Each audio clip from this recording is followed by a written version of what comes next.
Hi friends, ನಮಸ್ತೆ. ಎಲ್ಲರೂ ಹೇಗಿದ್ದೀರಾ? ಐ ಹೋಪ್ ಎಲ್ಲರೂ ಚೆನ್ನಾಗಿದ್ದೀರಾ ಅಂತ ಅಂದ್ಕೊತೀನಿ. ನಾನು ಕೂಡ ತುಂಬಾ ಚೆನ್ನಾಗಿದ್ದೀನಿ. So welcome to my YouTube channel. ಇದು Saturday morning vlog. So as a routine ಎದ್ದ ತಕ್ಷಣ ಒಂದು ಲೆಮನ್ ವಿತ್ ವಾಮ್ ವಾಟರ್ ಕುಡಿಯೋ ಅಭ್ಯಾಸ ಅಲ್ಲ. ಸೊ ನಾನಿಲ್ಲಿ ಲೆಮನ್ ತೊಗೊತಿದ್ದೀನಿ. ಹಾಗೆ ಒಂದು ಗ್ಲಾಸ್ ವಾಮ್ ವಾಟರ್ ಜೊತೆ ಒಂದು ಲೆಮನ್ ಹಾಕೊಂಡು ಕುಡಿದ್ರೆ ಸೊ ಇದು ತುಂಬಾ ಒಳ್ಳೆ ಹ್ಯಾಬಿಟ್ ಅಂತಲೇ ಹೇಳ್ಬೋದು. ಏನಕ್ಕೆ ಅಂದರೆ ನಮ್ಮ ಬಾಡಿ ರಾತ್ರಿಯಿಂದ ಡಿಹೈಡ್ರೇಷನಲ್ಲಿರುತ್ತೆ. ಸೊ ಮಾರ್ನಿಂಗ್ ಎದ್ದ ತಕ್ಷಣ ಒಂದು ಗ್ಲಾಸ್ ವಾಟರ್ ಕುಡಿಯೋದ್ರಿಂದ ಇದು ಹೈಡ್ರೇಟ್ ಕೂಡ ಆಗುತ್ತೆ. ಹಾಗೆ ಲೆಮನ್ ಸೇರಿಸೋದ್ರಿಂದ ಯೂಸಸ್ ಏನು ಅಂದರೆ ನಮ್ಮ ಸ್ಕಿನ್ ಹೆಲ್ತು ಕೂಡ ಚೆನ್ನಾಗಿರುತ್ತೆ. ಹಾಗೆ ನಮ್ಮದು ಡೈಜೆಷನ್ನಲ್ಲೂ ಕೂಡ ಇದು ಹೆಲ್ಪ್ ಆಗುತ್ತೆ. ಸೊ ಈ ಅಭ್ಯಾಸ ಯಾರಿಗೆಲ್ಲ ಖಂಡಿತ ಅಭ್ಯಾಸ ಮಾಡ್ಕೊಳ್ಳಿ. ಆರೋಗ್ಯದಲ್ಲಿ ಇಂಪ್ರೂವ್ಮೆಂಟು ಕೂಡ ಸಿಗುತ್ತೆ. ಸೊ ಆವಾಗವಾಗ ಹುಷಾರು ತಪ್ಪೋದು ಕೂಡ ತಪ್ಪುತ್ತೆ ಅಂತಲೇ ಹೇಳ್ಬೋದು. ಇನ್ಸ್ಟೆಡ್ ಆಫ್ ಎದ್ದ ತಕ್ಷಣ ಕಾಫಿ ಟೀ ಕುಡಿಯೋದಕ್ಕಿಂತ ಈ ಥರ ಒಂದು ಗ್ಲಾಸ್ ವಾಟರು ಮತ್ತು ಲೆಮನ್ ಕುಡಿಯೋದು ನಮ್ಮ ಹೆಲ್ತನ್ನು ಕೂಡ ತುಂಬಾ ಆರೋಗ್ಯವಾಗಿಡುತ್ತೆ. ಇಲ್ಲಿ ನಾನು ನೀರೆಲ್ಲ ಕುಡಿದು ಒಂದು 5 ನಿಮಿಷ ಆದಮೇಲೆ ಸ್ವಲ್ಪ ವಾರ್ಮ್ ಅಪ್ ಎಕ್ಸಸೈಸಸ್ನ ಮಾಡ್ಕೊತಿದ್ದೀನಿ. ಸೊ ನನಗೆ ಯೂಶ್ವಲಿ ಎಕ್ಸಸೈಸಸ್ ಎಲ್ಲ ಮಾಡೋದಕ್ಕೆ ಅಷ್ಟು ಟೈಮ್ ಸಿಗಲ್ಲ ಮಾರ್ನಿಂಗಲ್ಲಿ.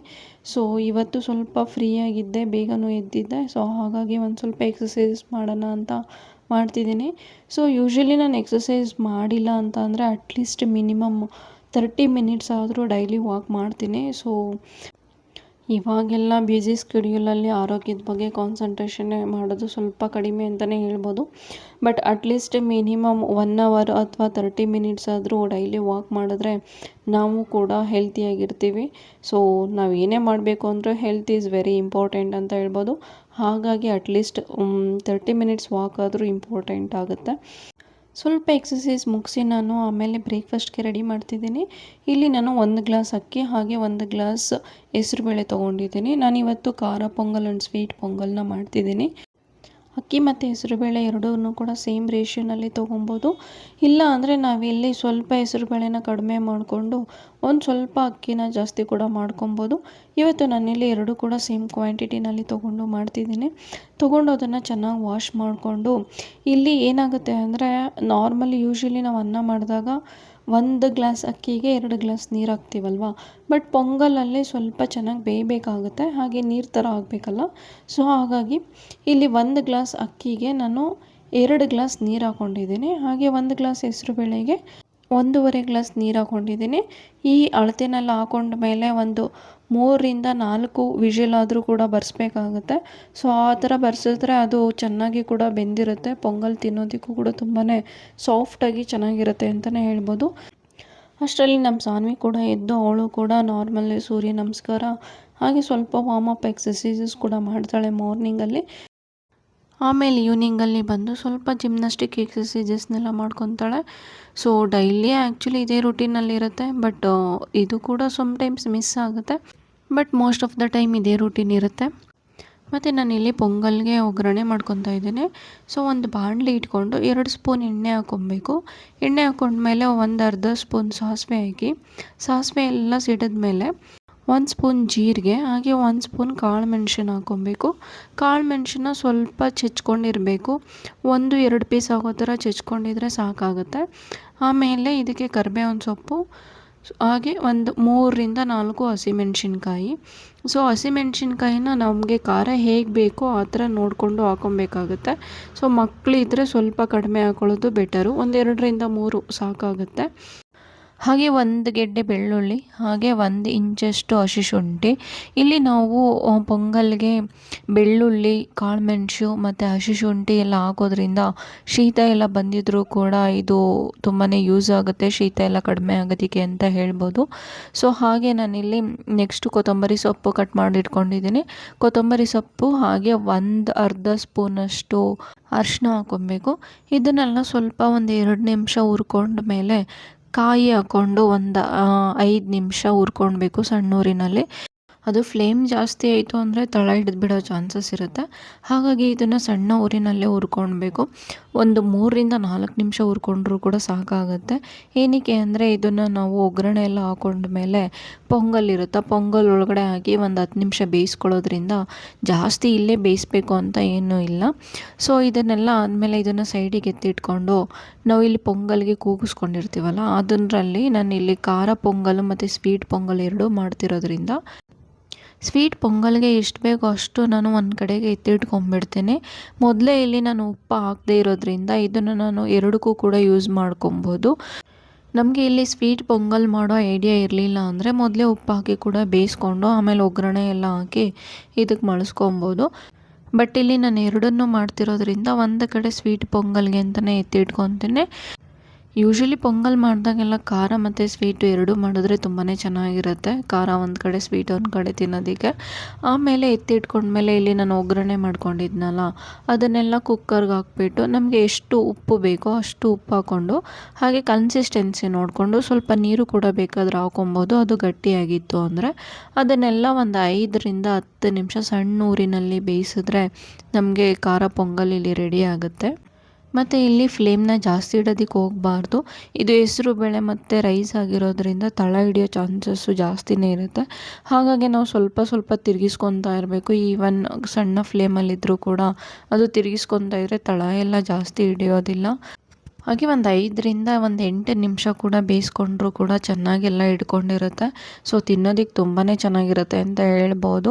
ಇಲ್ಲಿ ನಮಗೆ ಖಾರ ಜಾಸ್ತಿ ಆಗಿತ್ತು ಅಂದರೆ ಒಂದು ಅರ್ಧ ಲೆಮನ್ ಹಾಕ್ಕೊಂಡ್ರೂ ಕೂಡ ಟೇಸ್ಟು ತುಂಬಾ ಚೆನ್ನಾಗಿರುತ್ತೆ. ಸೊ ನಾನು ಯೂಶ್ವಲಿ ಖಾರ ಇಲ್ಲಿ ಕಡಿಮೆನೇ ಹಾಕಿದ್ದೀನಿ, ಹಾಗಾಗಿ ಲೆಮನ್ ಯೂಸ್ ಮಾಡಿಲ್ಲ. ಬಟ್ ಯೂಸ್ ಮಾಡಿದ್ರೆ ಚೆನ್ನಾಗಿರುತ್ತೆ. ಹಾಗೆ ನಾನಿಲ್ಲಿ ಖಾರ ಪೊಂಗಲ್ ಆದಮೇಲೆ ಸ್ವೀಟ್ ಪೊಂಗಲ್ ಕೂಡ ಮಾಡ್ತಿದ್ದೀನಿ. 1 ಅಥವಾ 2 ಸ್ಪೂನ್ ತುಪ್ಪ, ಹಾಗೆ ದ್ರಾಕ್ಷಿ, ಗೋಡಂಬಿ ಮತ್ತು ಏಲಕ್ಕಿ ಇಷ್ಟು ಹಾಕ್ಕೊಂಡು ತುಪ್ಪದಲ್ಲಿ ಸ್ವಲ್ಪ ಹುರ್ಕೊಂಡ್ಮೇಲೆ ನೀರು ಹಾಕ್ಕೊಂಡು ನಾವಿಲ್ಲಿ ಪೊಂಗಲಿಂದ ಎತ್ತಿಟ್ಕೊಂಡಿದ್ವಲ್ಲ ಅಕ್ಕಿ ಮತ್ತು ಹೆಸರು ಬೇಳೆ ಬೇಯಿಸ್ಕೊಂಡಿರೋದು ಅದನ್ನು ಹಾಕ್ಬಿಟ್ಟು ಹಾಗೆ ನಮಗೆ ರುಚಿಗೆ ಎಷ್ಟು ಬೇಕೋ ಅಷ್ಟು ಬೆಲ್ಲ ಅಥವಾ ಸಕ್ಕರೆ, ನಾವು ಯೂಶ್ವಲಿ ಬೆಲ್ಲ ಯೂಸ್ ಮಾಡೋದ್ರಿಂದ ನಾನಿಲ್ಲಿ ಬೆಲ್ಲನೇ ಹಾಕ್ತಿದ್ದೀನಿ. ಸೊ ಬೆಲ್ಲ ಹಾಕ್ಕೊಂಡು ಹಾಗೆ ಕಾಯಿ ತುರಿ ಕೂಡ ಹಾಕ್ಕೊಬೇಕು. ಕಾಯಿ ತುರಿ ಮತ್ತು ಬೆಲ್ಲ ಹಾಕೋದ್ರಿಂದ ಟೇಸ್ಟು ತುಂಬಾ ಚೆನ್ನಾಗಿರುತ್ತೆ ಅಂತ ಹೇಳ್ಬೋದು. ಇದನ್ನು ಒಂದು 10 ನಿಮಿಷ ಅದನ್ನು ಚೆನ್ನಾಗಿ ಮಳಿಸ್ಕೊಂಡ್ರೆ ನಮಗಿಲ್ಲಿ ಸ್ವೀಟ್ ಪೊಂಗಲ್ ಕೂಡ ರೆಡಿ ಆಗುತ್ತೆ. ಸೊ ಇದು ಬೇಯೋ ಟೈಮಲ್ಲಿ ಒಂದೊಂದೇ ನಾನು ಆರ್ಗನೈಸ್ ಕೂಡ ಮಾಡ್ಕೊತೀನಿ.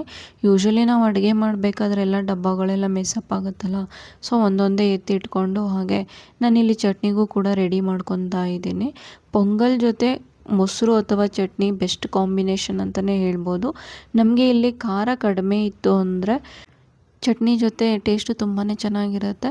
ಇನ್ ಕೇಸ್ ಖಾರ ಜಾಸ್ತಿ ಇತ್ತು ಅಂದರೆ ಮೊಸರು ಜೊತೆ ಪೊಂಗಲ್ ತುಂಬಾ ಚೆನ್ನಾಗಿರುತ್ತೆ. ಸೊ ಹಾಗಾಗಿ ನಾನು ಖಾರ ಯೂಶ್ವಲಿ ಕಡಿಮೆ ಮಾಡೋದ್ರಿಂದ ನಾನು ಚಟ್ನಿ ಪ್ರಿಪೇರ್ ಮಾಡ್ಕೊತಾ ಇದ್ದೀನಿ.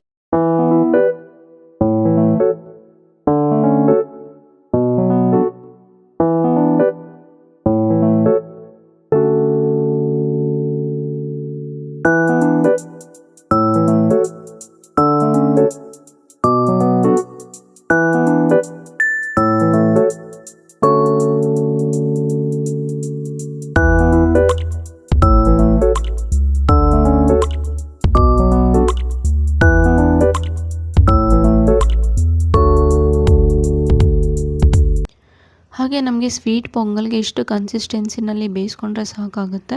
ಇದು ಆರಿದ್ಮೇಲೆ ಸ್ವಲ್ಪ ಗಟ್ಟಿ ಬರುತ್ತೆ. ಸೊ ನೆಕ್ಸ್ಟು ನಾನಿಲ್ಲಿ ಚಟ್ನಿಗೆ ಪ್ರಿಪೇರ್ ಮಾಡ್ಕೊತಿದ್ದೀನಿ.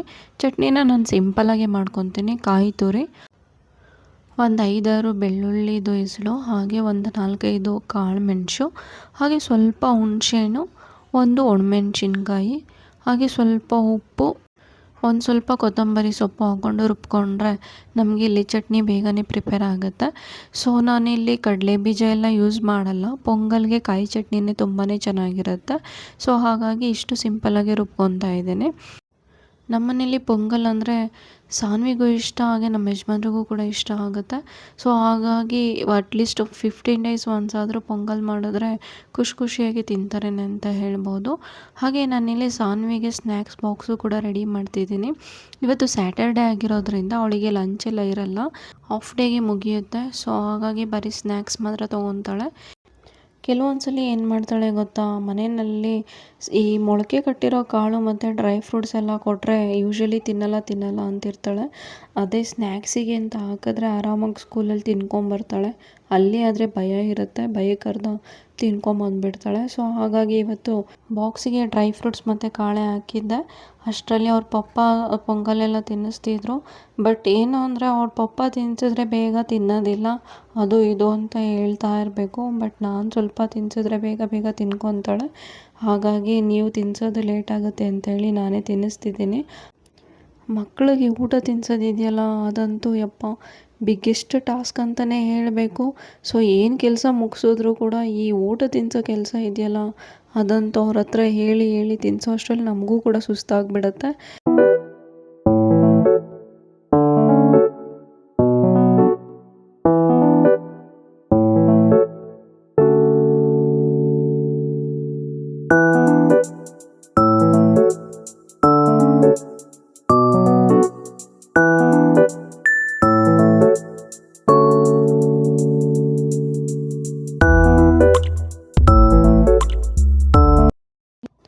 ಸಾನ್ವಿ ಸ್ಕೂಲಿಗೆ ಹೊರಟಾದ್ಮೇಲೆ ಮತ್ತೆ ನಮ್ಮ ಮನೆ ಕೆಲಸಗಳೆಲ್ಲ ಸ್ಟಾರ್ಟ್ ಆಗುತ್ತೆ.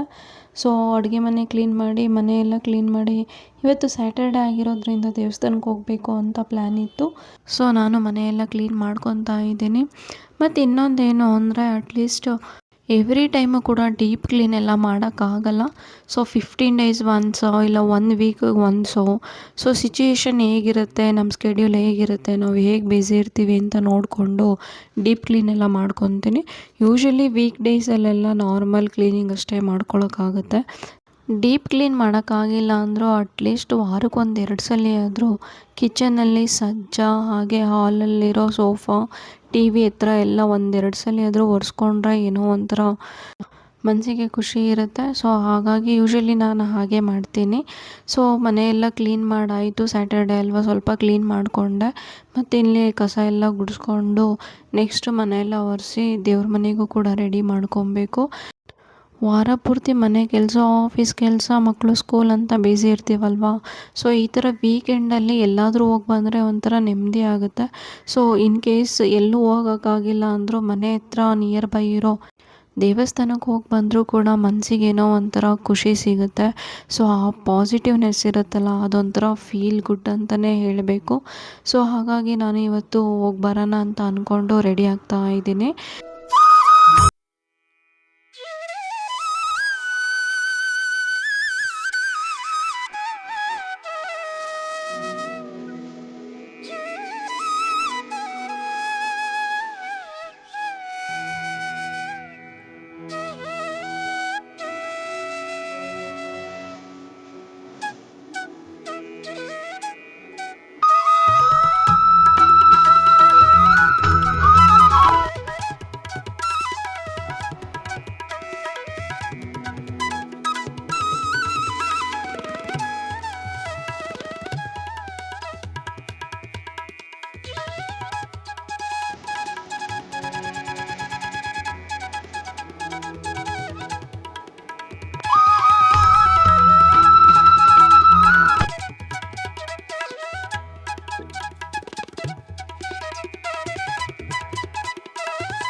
ಪೂಜೆ ಎಲ್ಲ ಮುಗೀತು. ಸೊ ಇವಾಗ ಬ್ರೇಕ್ಫಾಸ್ಟ್ ತಿಂದ್ಕೊಂಡು ದೇವಸ್ಥಾನಕ್ಕೆ ಹೋಗಬೇಕು.